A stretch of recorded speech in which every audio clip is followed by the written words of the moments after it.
everybody.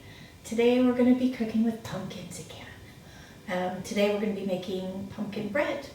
It's a variation on banana bread. This one will be vegan and we'll be using some maple syrup with it. It is one of my favorites, second to zucchini bread, which uses courgettes. It's simple, it's really easy to do, and it's really hard to keep around when you've got it cooked. So let's head over to the other side of the kitchen and we'll start cooking our pumpkin bread. Right, so we're going to cut up our pumpkin here, take the insides out and skin it.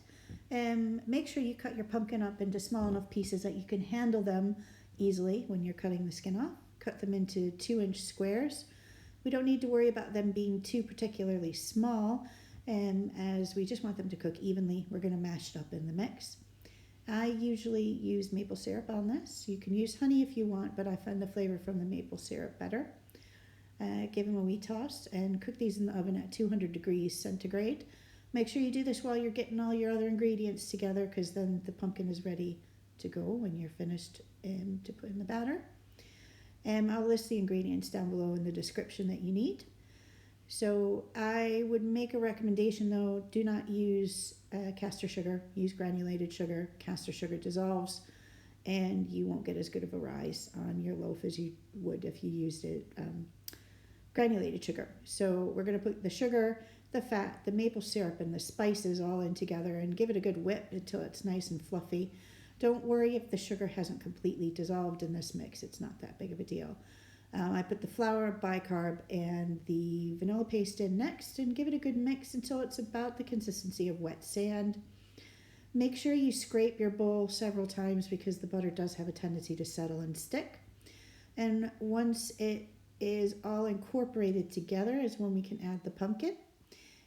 This mix came up a little bit dry once I added the pumpkin, so I put 2 tablespoons of water in it.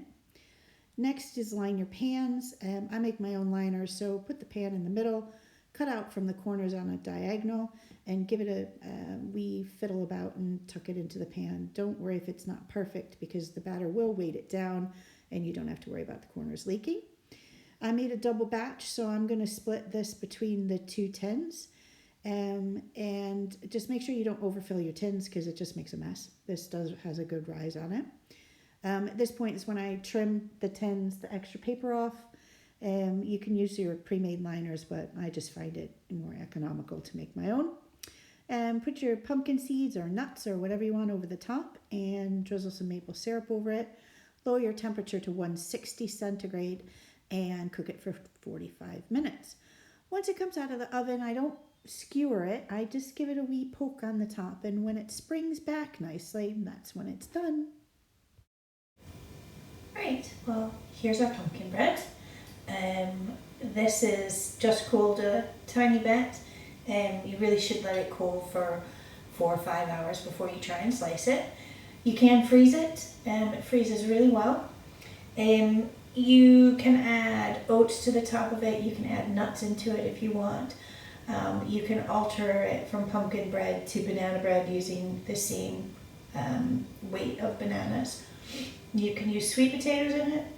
If you want to grate some courgettes and make this into zucchini bread, that's perfectly all right.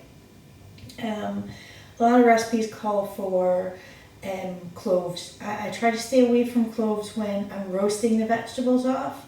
I find that sometimes the clove can be a little bit overpowering. Cloves are great if you're slow cooking them in a curry or something, but when you're baking with them, they can be too overpowering, even the tiniest bit. So I leave cloves out of this. I hope you enjoyed it. I hope you do enjoy making it. If you have any questions or queries, just feel free to drop me an email through the Discover Cooking webpage. It's discovercooking.co.uk. We have a query page, a contact us page you can contact us through. I will also post the recipes up on the blog, on the webpage. And don't forget to give this a like and subscribe. And I'll see you next time. Bye.